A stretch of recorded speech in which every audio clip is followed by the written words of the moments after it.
നമ്മളൊരു കാര്യം ആഗ്രഹിക്കുമ്പോൾ നമ്മൾ ആഗ്രഹിച്ചതൊക്കെ നടക്കും. ഞാനിതുപോലെ കല്യാണ സമയമായ സമയത്ത് ഞാൻ ആഗ്രഹിച്ചിട്ടുണ്ടായിരുന്നു. ഒരു കുത്തു കോമില്ലാണ്ട് നടന്നെന്ന് വേണം പറയാൻ. അപ്പോൾ ആഗ്രഹിക്കുമ്പോൾ കറക്റ്റായിട്ട് രീതിയിൽ ആഗ്രഹിക്കുക. എൻ്റെ സിസ്റ്ററിൻ്റെ പറയും, നമ്മൾ പറയുന്നതൊക്കെ നമ്മൾ ആഗ്രഹിക്കുന്നതൊക്കെ നടക്കും.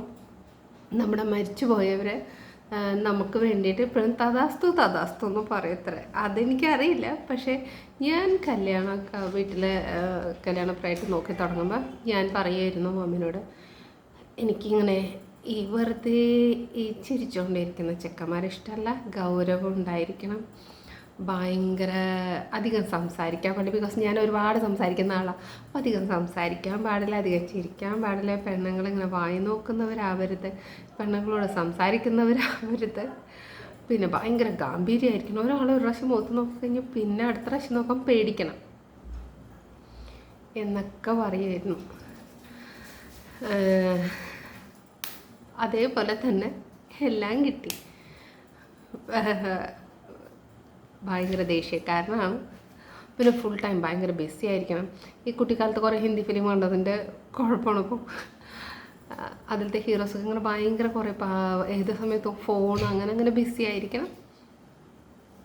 ഒരെണ്ണ വിടാണ്ട് കിട്ടി. ആൾ ഫുൾ ടൈം ബിസിയാണ്. എപ്പോൾ നോക്കിയാലും ഫോണിലാണ്, ഫോൺ കോൾസാണ്.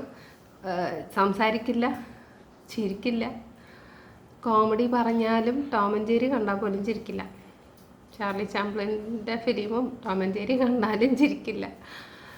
അപ്പോൾ ഗാംഭീര്യമാണ്. ഫ്രണ്ട്സൊക്കെ ഒരു പ്രാവശ്യം പറയും, ഇനി രാജേട്ടൻ്റെ മുഖത്തേക്ക് ഒരു പ്രാവശ്യം നോക്കാൻ പറ്റില്ല, അടുത്ത പ്രാവശ്യം നോക്കുമ്പോൾ പേടിയാവും. പക്ഷേ ഈ സംഭവം എല്ലാം എനിക്കും കൂടെ കിട്ടി.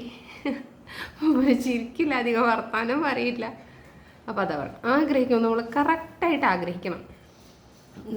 നമ്മൾ ആഗ്രഹിച്ചതൊക്കെ കിട്ടും. നമുക്ക് എല്ലാതും കിട്ടും. ഇപ്പോൾ ഈ യൂണിവേഴ്സും നമുക്ക് തരും. പക്ഷെ നമ്മൾ കറക്റ്റായ രീതിയിൽ ആഗ്രഹിക്കണം.